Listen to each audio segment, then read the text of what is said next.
We're back with the Joint Information Technology Oversight Committee after our break.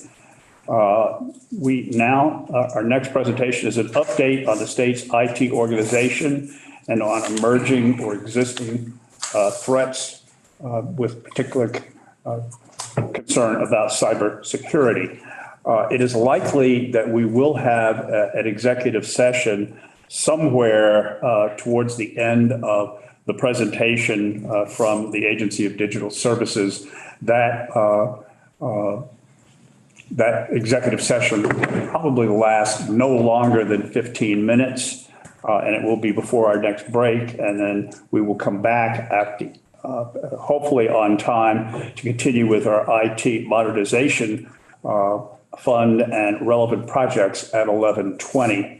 So if we in fact take an executive session towards the end of the ADS presentation, we will still plan to be back here live at 11:20.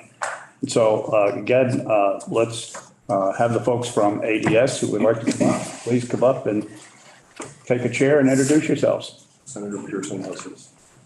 Senator Pearson. Just curious, Mr. Chair, and for staff, I believe an executive session I wouldn't be able to join by Zoom, right? When we decided that. That is correct. If you recall, we went through this the last time we met, I believe, and that was sort of the conclusion. We had to do it that way. Thanks. Just wanted to check my mind here, Senator Pearson, if you'd like, and participate live. Morning. Good morning. Put your presentation up on the screen. Probably when we start the cybersecurity portion for Scott. Okay. Thank you. Okay. Please introduce yourselves for the record. For the record, Sean Naylor, Agency Digital Services, Interim Secretary. For the record, Scott Carby, Chief Information Security Officer. So I have a brief couple of items I'd like to touch on before we get right into the cybersecurity piece. So thank you for the opportunity to come here today, speak to you, give you an update on what we're doing at the Agency of Digital Services. We're only going to scratch the surface, so there's a lot going on. What I wanted to start was in some of the materials we provided, I don't know if you have them in front of you, we provided a updated leadership org chart, because from when the session last adjourned till now, there has been significant changes with our leadership. Many of them you have worked with, starting with former Secretary Quinn, who departed in September, and hence why I'm here today. We also had someone, Darren Prail, who was the lead for the Agency of Human Services. He retired at the end of the fiscal year. We have been very fortunate to fill that position with a gentleman by the name of Mike Nagel, that is in your org chart.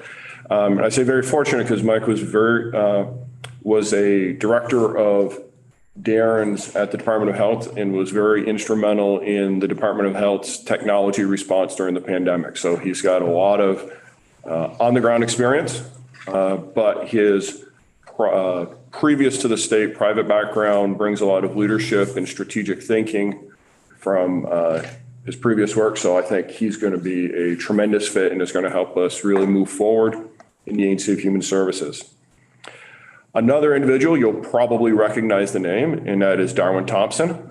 So previous commissioner, deputy commissioner, and was our lead at the Department of Public Safety. He retired at the end of May, I believe. We're still recruiting for that. That one has been very challenging for us to find someone that's a good fit for both the ADS mission and the DPS, specifically the state police mission. So we're continuing to recruit for that one. And in the meantime, our shared services director, Jim Lipinski, who had worked there 20 years ago before leaving to go to work down in DC for, I believe, Accenture. He is now covering that as part of his role. So a couple of key there, also with, like I said, the departure of Secretary Quinn. And then on the other side of the chart for us, our Chief Data Officer, Kristen McClure, who you may have heard of or she had done testimony at some in the past. She took a role with the Agency of Human Services.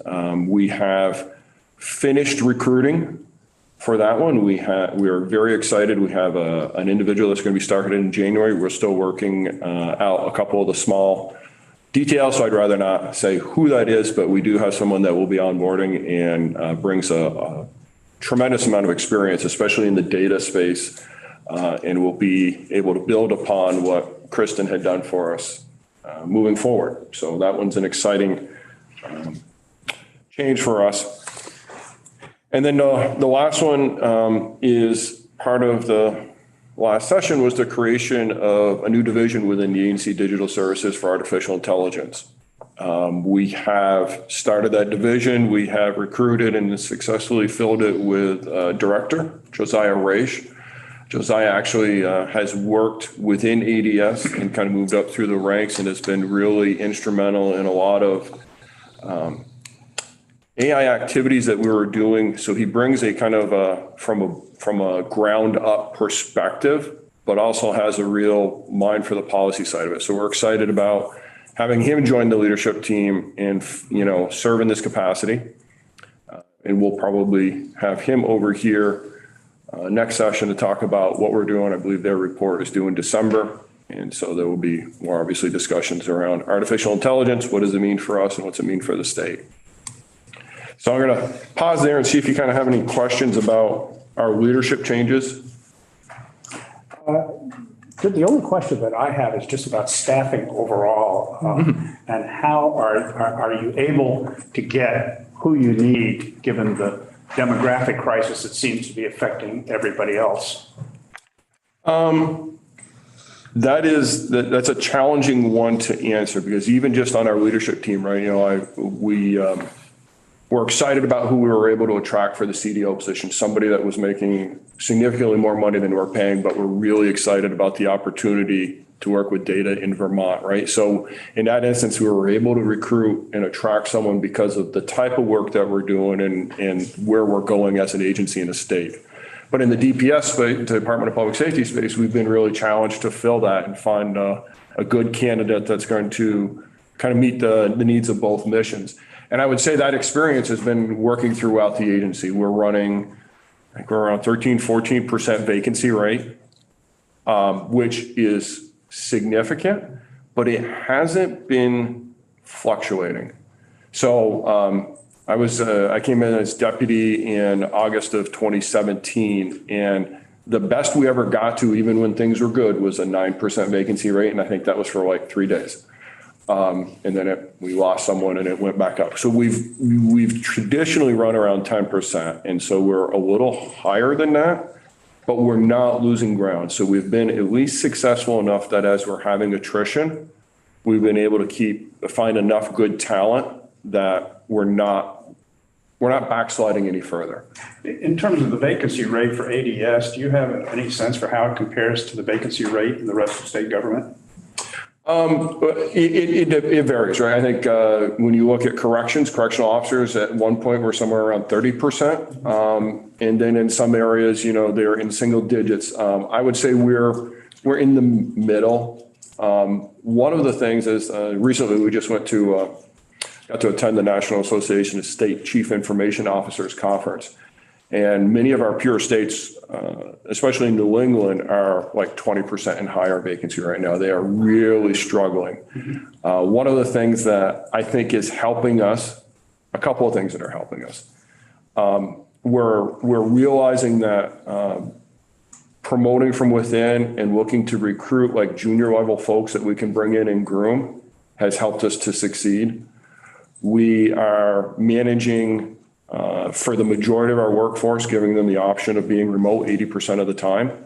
So, 4 days out of the week, they can work from home, 1 day in the office. So those things are helping us, I think, to retain some and also attract others. So we're not where we want to be, but I'm always thankful we're not as bad off as others. So I want to kind of follow on to that same, which would be, what is your biggest impediment to hiring? So if I said, okay, Sean, you have a magic wand, what would you do with it?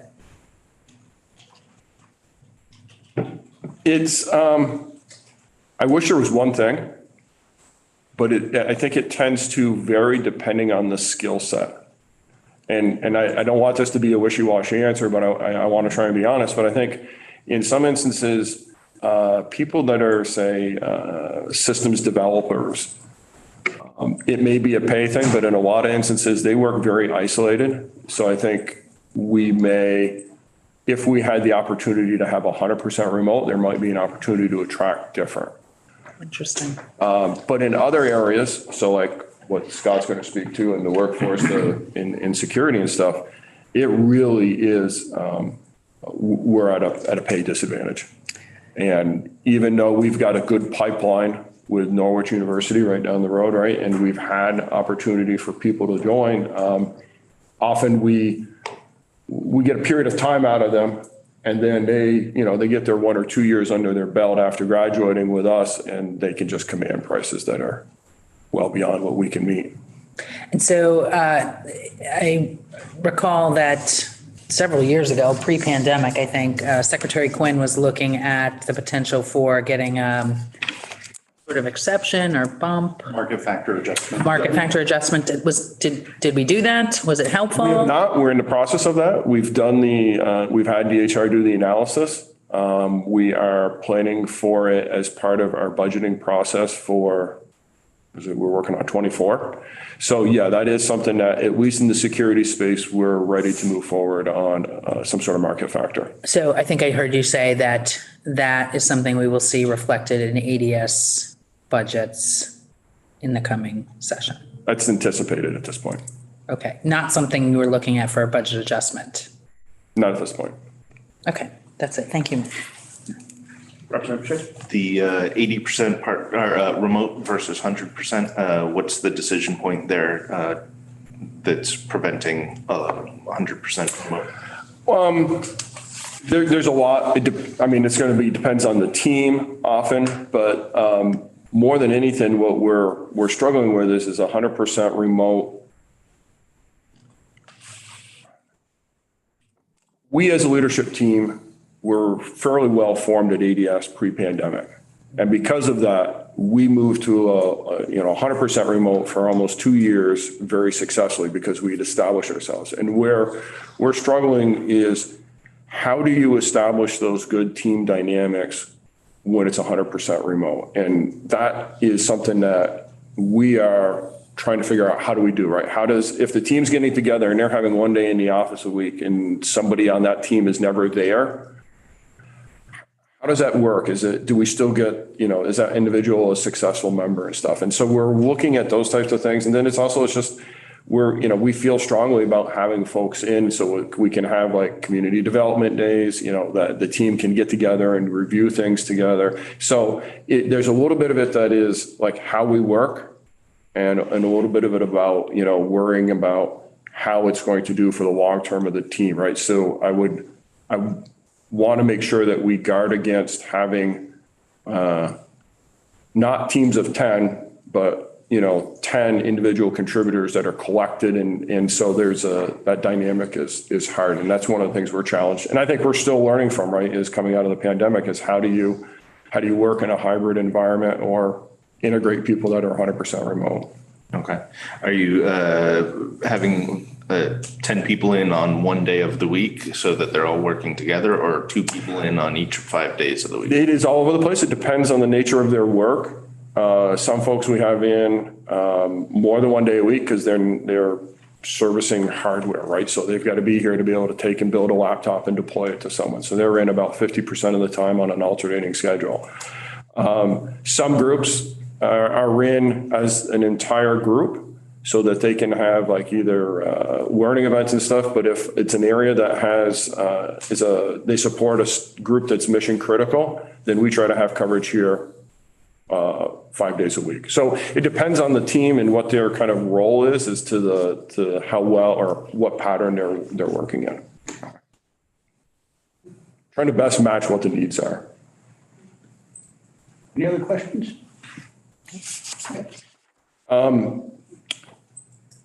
A couple of other highlights I just want to touch on before we go to security. We already talked about our AI director filling that role, and I'm sure we'll have more opportunity to talk about that in the upcoming session. We have started the investment in a technology business management solution. So it's a TBM is what it's, because we like acronyms, right? So what this is actually a kind of a middle tier between our financial system and our day-to-day operations. Much of what ADS has been doing to do billing and manage like server counts and calculate the rates of what does it cost us to provide a server to an agency has been done in spreadsheets and stuff like that. So we've made an investment and we're implementing a technology called Aptio. Once we're fully implemented, I'd love to be able to come back and kind of demonstrate that because it'll show how we're going to drive things like collecting our costs of what is as we move to the cloud, what's the true cost of ownership of a server in the cloud, right? When also factored into like state staff time, those things versus something that's on premise or our labor rates, things like that. So I just wanted to highlight that. That's something that we've embarked upon, and I think it's going to be allow us to kind of get to the next level of transparency on our financials. That's going to be important to us as we move forward. One of the other things that I wanted to kind of highlight was we're going to talk about projects later, but we've also been really working on modernizing our server infrastructure and where it's located and moving what's called server workloads to the cloud, especially with Microsoft Azure. So at this point, we're moving out of a primary data center that we have at the National Life Building, and we're 90% migrated out of that to either Microsoft Azure or a private host in Chittenden County, Tech Vault. And so that's been a significant effort because it involves everyone, right? So when an application is going to be impacted, it's, all folks are involved in doing a migration. So that's been an important one for us. The last one I want to talk about, and it's a lengthy one and it's in the slide, but we use a technology for backing up certain parts of our systems called Rubrik. And we have implemented a ransomware protection solution on that, which is really going to allow us to kind of play into what Scott's going to talk about next, right? It's another brick in our cybersecurity wall of defense. But what's interesting about it is how we've implemented it is, and because we've had it configured and verified by the vendor, it provides us with a warranty of reimbursement up to $5 million if for some reason this fails, right? So it not only by implementing this technology gives us another layer of defense, but it actually gives us a little bit of insurance to go with it. So I thought that was a neat kind of something to share with the group at this point. I'm going to pause and see if you have any general questions you might have for me about ADS before we go to Scott and security. Not a question, but a comment. I think you're moving to this Aptio system is a great idea in terms of getting better transparency of exactly what your services cost and how they get parceled out. Because having worked on the appropriations committee, there's always concern of all the various agencies across government of the charges that they get from ADS. Can you explain that to me? How many hours did you spend on this, that, the other thing? And I know you've been able to show them on a spreadsheet, but I think helping that transparency so that other parts of government understand what it is you do and what the costs are that are related to that gives them a better feeling of, we're getting services for our money and we are being able to provide services to our customers, that agency with your help, and they understand that better. So I appreciate that comment. That's a great idea. It's something that we are excited about because it is just going to bring and it's also going to, I won't say reduce, but it's going to make quicker us to be able to produce things like billings to the agencies and departments. So there's not the delay. And then there's usually it's like if we're, 1 or 2 months behind, then there's always the questions of what was that charge about anyway, right? And then we spend hours going back and like looking up the invoices and stuff. And this will really allow a lot of that to be presented and so that they will be able to self-serve, right? That's another piece of it. The agencies and departments will be able to self-serve and drill down. Look and see. Yeah, and drill down to the level of detail that they want to be able to understand about the billings that they're getting. So Great. I think that's a great improvement. With that, so Carby, I guess it's on to me. Put reading glasses on. I need them now. Didn't need them before this job. Anyway, good morning. Thanks for having us in. You all know I love talking about this topic. And every time I come in front of you or other committees, it's always kind of fun to be able to tell the story of where we are. And sometimes it's not the funnest part, but it's always good to be able to share the successes that we've had over the last 5 years since I've been largely sitting in this chair. I wanted to start a little atypically with you today in that the first 3 slides speak to a nationwide survey that was done across other states, and Secretary Naylor had already alluded to the National Association of Chief Information Officers.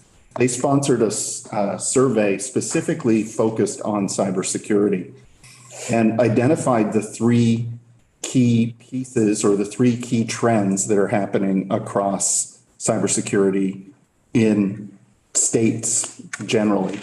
One is the talent gap. And I'll go into a little more detail on it in a second. Second is a whole estate approach to cybersecurity. And third is their cyber maturity. In other words, bringing themselves from a point of chaos into a point where they can start visualizing plans and making plans ahead of time. Starting with the talent gap, it's funny, we had already started to talk about that with ADS in general. Salary pressures, contractor support, and remote work are the 3 key topics within the talent gap across the country. Vermont isn't spared any of those pressures. The salary pressures hamper our efforts to find highly qualified applicants. And it extends the time to fill while searching. As a success, I can say that as of today, actually as of Monday, I filled the last vacancy on my cyber team, which is the first time I've ever had every vacancy full. Brave man to say it. I know. Yeah, well, I know. I'm just waiting. So for any of my team out there watching, I love you all. And the point, though, is that what we tend to find is that we have modified the type of candidate we are looking for. So I've told people that 3 years ago, 5 years ago, there was a certain cut of cybersecurity professional that we would be looking for. Those cybersecurity professionals all work elsewhere, making tremendous amounts of money, or don't work at all anymore. For us, what we do is we look for team players. We look for people with aptitude to do security. So we may hire somebody with a traditional IT degree who has gone out on their own and gotten a basic cybersecurity certification, who's really charged up about learning cyber, who's really charged up about working in the space, and also attitude.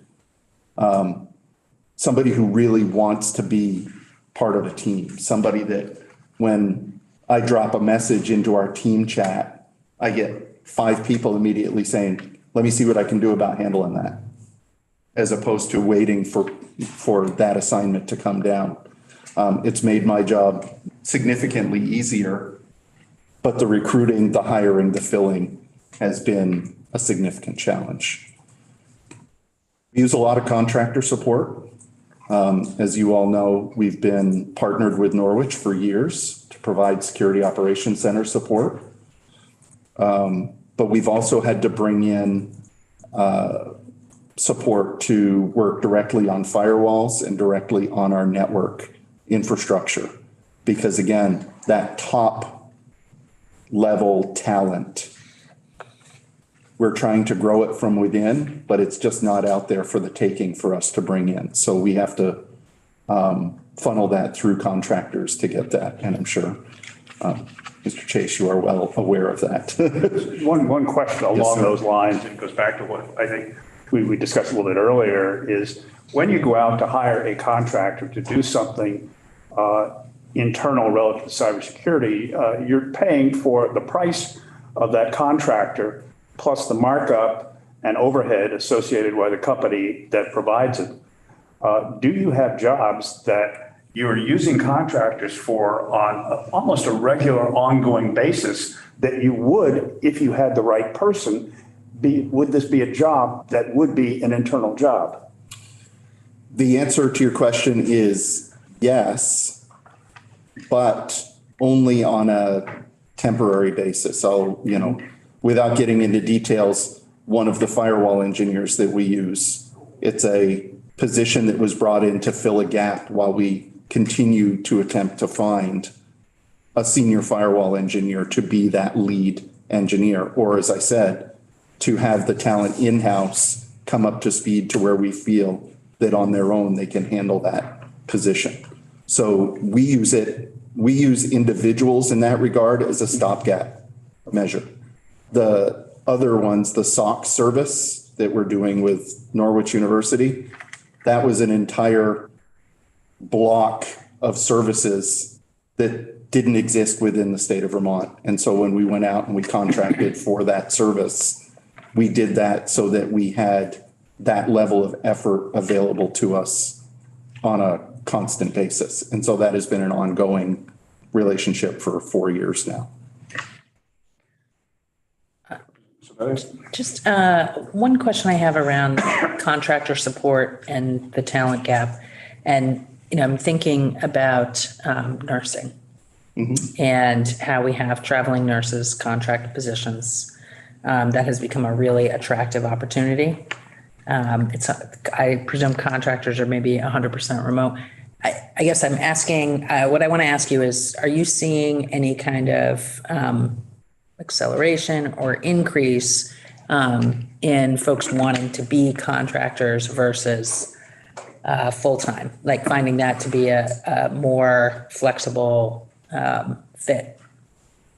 I'll say anecdotally, yes. I don't have any hard numbers, but the contracted resources that we have interviewed, the freelancers that we've interviewed to fill stopgap positions, have zero desire to be somebody else's employee. They love what they're doing because they get to come in, they get to do some really exciting stuff for 3 or 4 or 5 months, and then they get to move on to the next project somewhere else. And many of them are, as a matter of fact, in our case, all have been remote.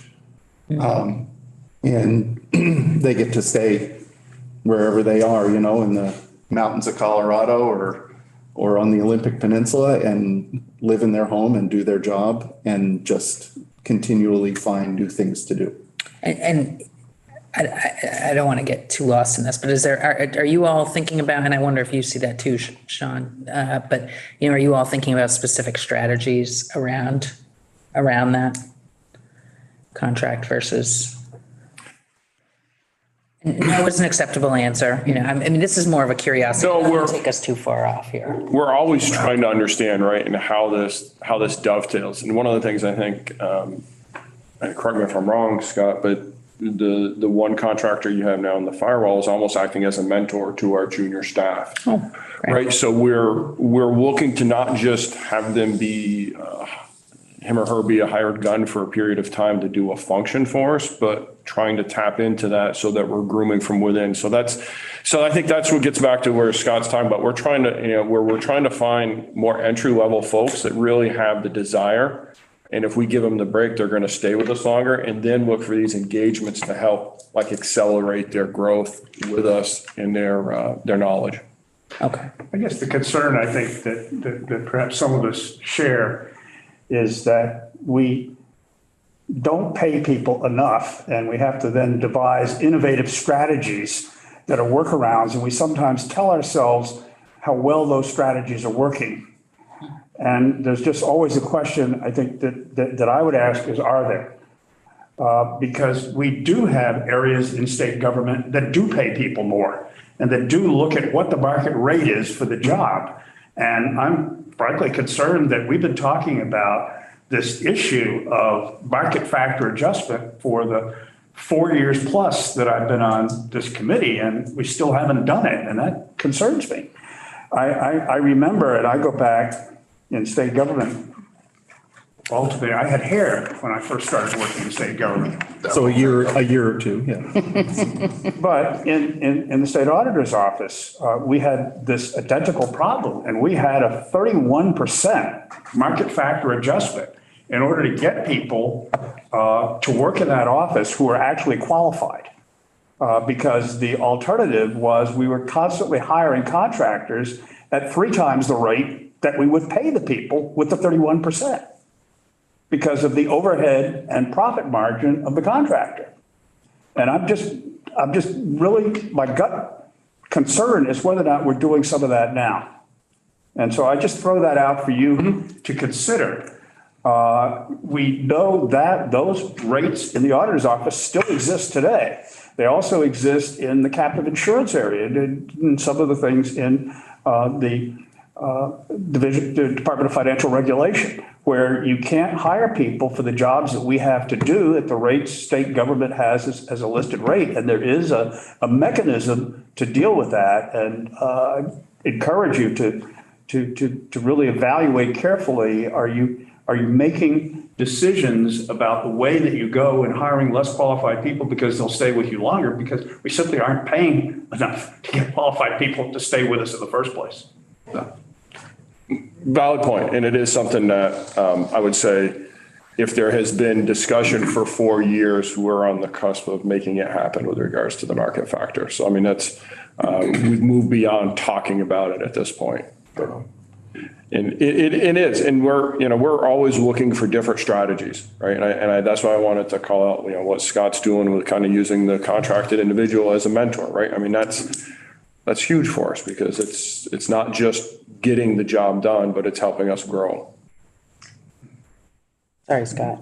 No, that's totally fine. I know it's a topic. I just didn't want to eat up too much of I was going to say, talking or all of the time talking about that. So the other another one of the key trends from across other states, and we in this committee have spoken about this a couple of times, is that whole of state cybersecurity approach. My fiat currently resides within the executive branch. So what other states are identifying is that there are potential gaps in security as you talk about state government having 3 branches and doing cybersecurity potentially differently. Where are those gaps? But that's even less of a concern to them than what the state of our local and municipal cybersecurity posture is, and the cybersecurity posture within critical infrastructure. So I've called out a couple of those pieces here on the slide, but there's one piece that's really exciting, and that's that within the IIJA, the Jobs Act, there's a state and local cyber grant program that the the Notice of Funding Opportunity has come out in mid-September, and we're due to apply for by November 15th, which provides for over the course of 4 years, about $12 million to come into the state to support local and municipal cybersecurity. 80% of those dollars have to go directly to the benefit of the cities and towns. The tough part about it is that it's a federal formula, so following it and tracking it all is difficult. And but overall, it's about $12 million. We will need to come up with somewhere around $3 million worth of matching funds over those 4 years in order to take advantage of those. So I think that's probably something you all would like to hear, or maybe you don't want to hear. And that we're really looking to find a way to use this as an opportunity to create a greater community across locals, municipalities, and state government, because we do have a huge gap both in communications and capability there. Can I just ask, I'm sorry, just a quick question on this. How will you create that community? Have you given any thought to that? How do we what? How will you create that community? Oh, so the Interface between the, the grant requires that we have a cybersecurity planning committee.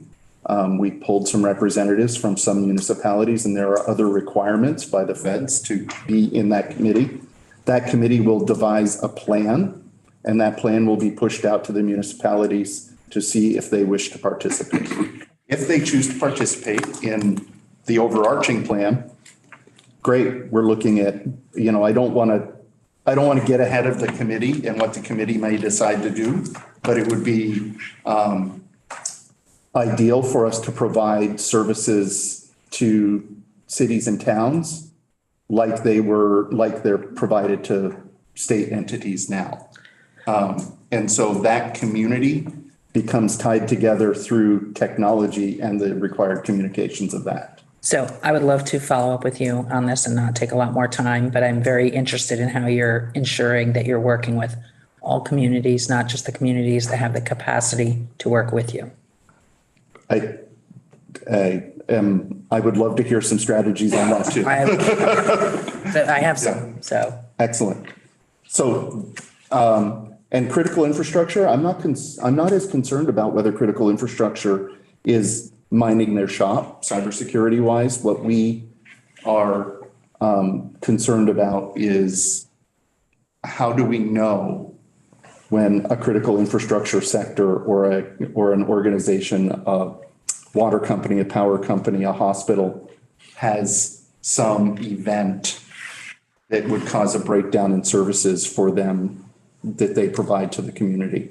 And so we're just starting to think now as to how we can build baseline security configurations and reporting mechanisms across that. So again, we're trying to raise that bar. And as we add more systems, more services, and get better visibility across our own network, and you all have heard me talk about my desire for more and more and more and more visibility across our networks, that allows us the breathing space to be able to start thinking about, okay, how do we tie these other sources of information in and continue expanding that visibility?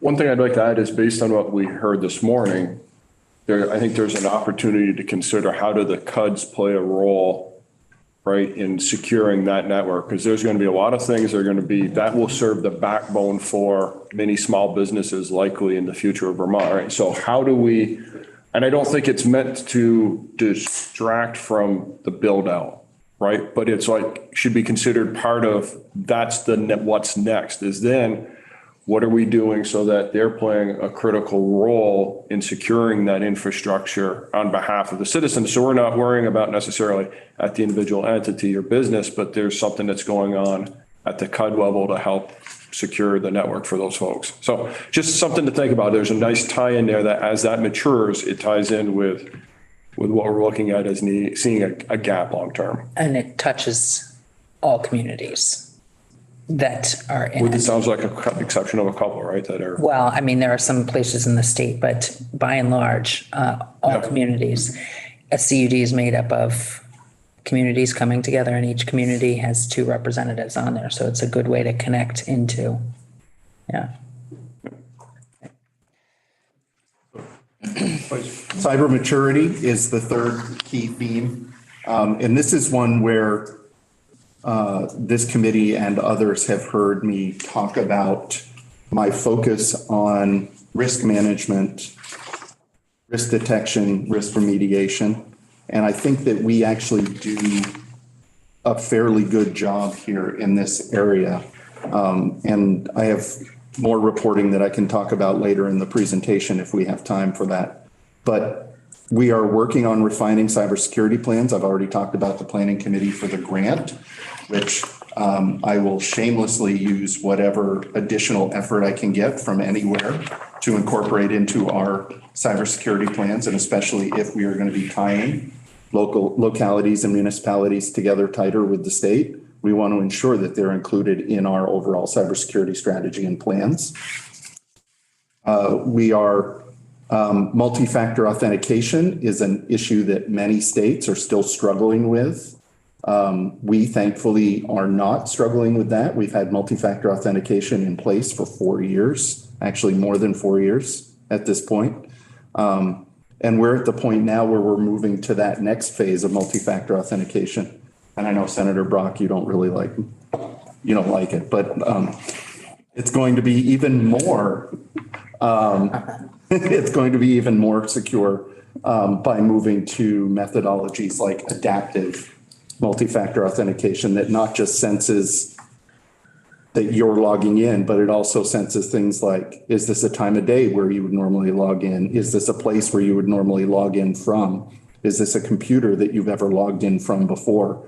So that it begins to catch some of that low-hanging fruit of people who have lost or given away their credentials and don't really follow good process with the multi-factor keys. And then risk assessment and remediation, as I said, it's always been a cornerstone of our cybersecurity program. And we are actually building nicely on some of those successes. So we've had improvement in platform updates, software patching cadence, and intrusion prevention and endpoint detection, all changes, all improvements across the board. I can provide details, but I won't provide details here in a public forum. And if we have time, we can talk in executive session. One of the great things that we've really done is reducing significantly the amount of systems that are high-risk systems. Many of you heard and saw our application risk inventory when we were in here last year, and some of those were very troubling numbers. Many of those systems have had some form of mitigation so that they are no longer in the same risk category that they were in last year. I don't have the details in front of me. I didn't bring those details along with me.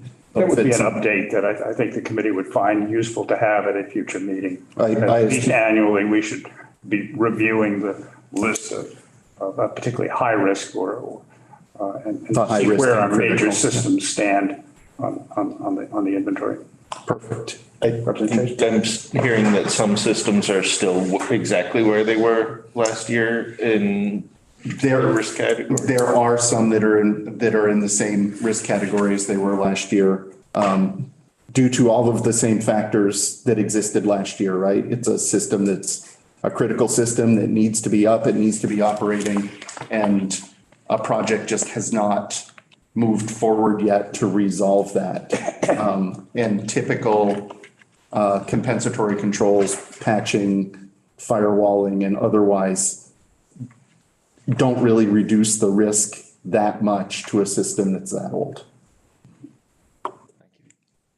Our software patching cadence has really ramped up. We've increased our scanning frequency.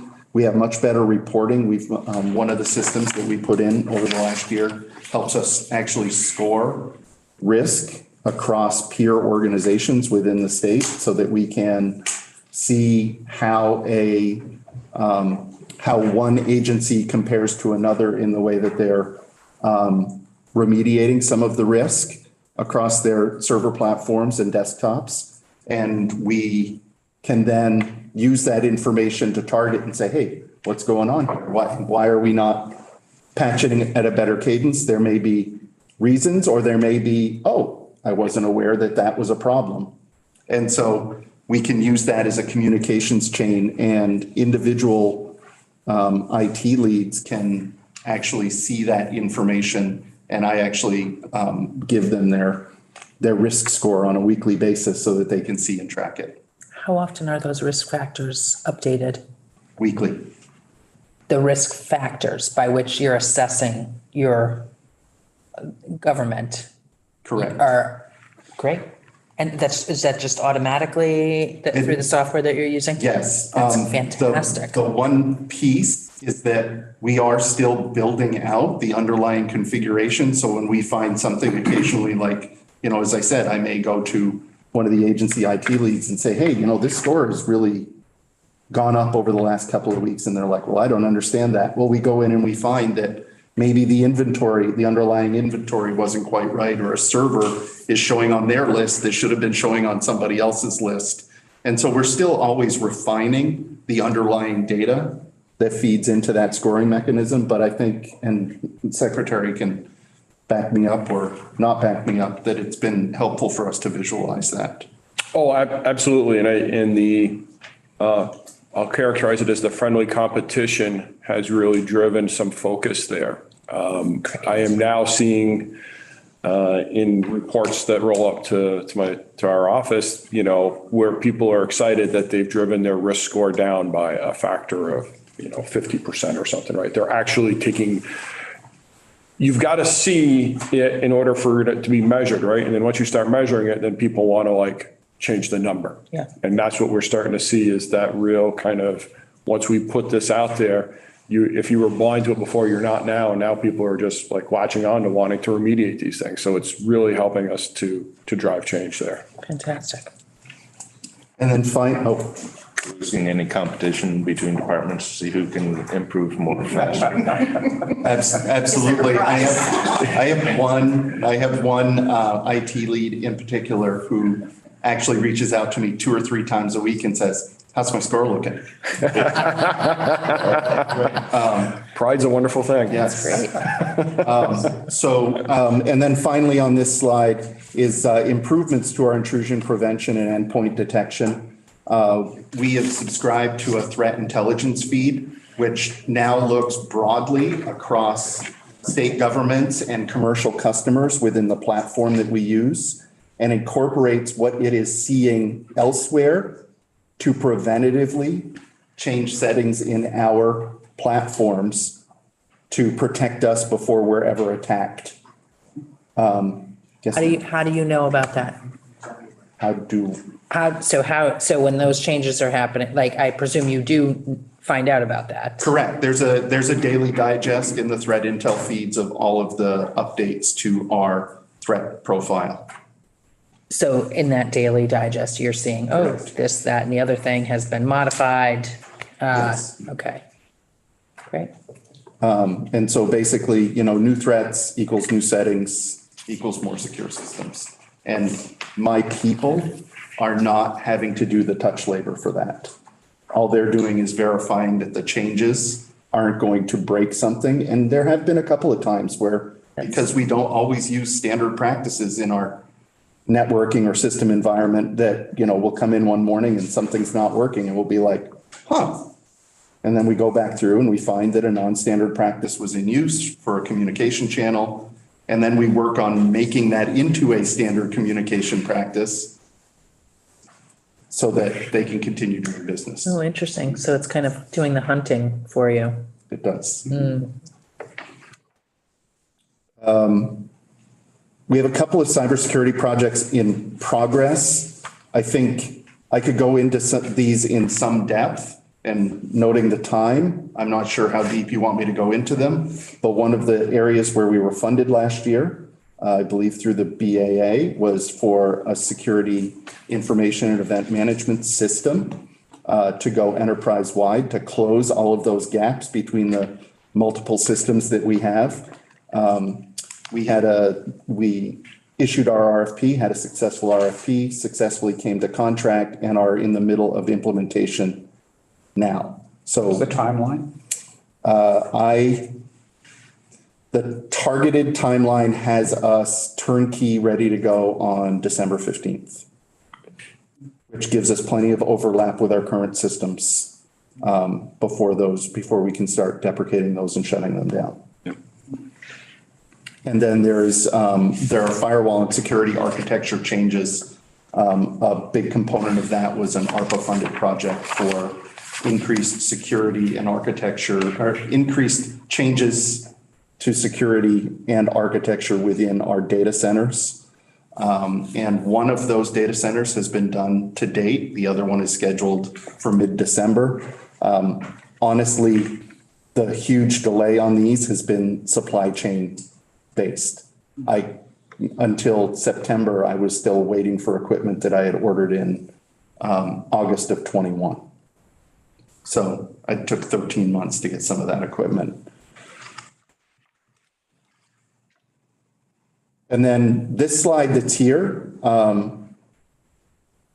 is a bit of a teaser for you all to go into executive session if you'd like to do that, or I can cover this and you can decide that we'll do executive session another time. I think there were a couple of issues that you did want to raise in executive session over and above that. There are. Understanding.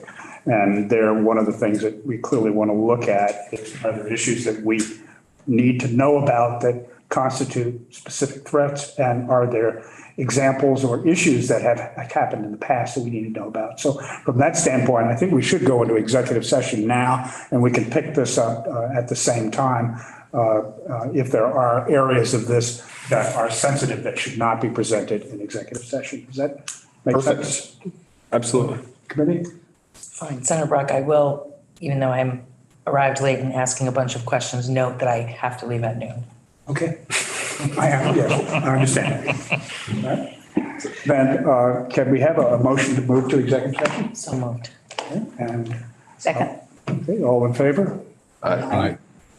We're going to move into executive session. Our goal is to go into executive session and then come back at 20 minutes after 11 or somewhere in that general range to come back live. So at this point,